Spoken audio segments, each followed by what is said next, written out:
Hello, નમસ્તે. મારું નામ ડૉક્ટર ઘનશ્યામ છે. હું તમને આજે એક વસ્તુ જણાવવા માંગુ છું કે ક્યારેક એવું થતું હોય છે કે આપણને કમરના ભાગે દુખાવો થતો હોય છે, અને જે દુખાવો થતો હોય છે તે પેટના ભાગેથી લઈ અને કમરના પાછળના ભાગ સુધી થતો હોય છે.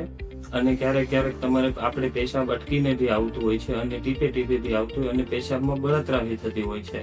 તો એ વસ્તુ 100માંથી 90% હોઈ શકે કે કિડનીના રિલેટેડ હોય, જે તમને કિડનીમાં પથરી પણ હોઈ શકે, કિડનીને ઇન્ફેક્શન પણ હોઈ શકે. જ્યારે કિડનીની અંદર પથરી મોટી થઈ જાય છે ત્યારે આપણી પાસે એક જ ઓપ્શન વધે છે કે એમની સર્જરી કરાવી. અને સર્જરી કરાવતા પહેલા આપણે બે વસ્તુ ધ્યાનમાં લઈએ છીએ, એક તો ડોક્ટર અને બીજું હોસ્પિટલની ટેકનોલોજી.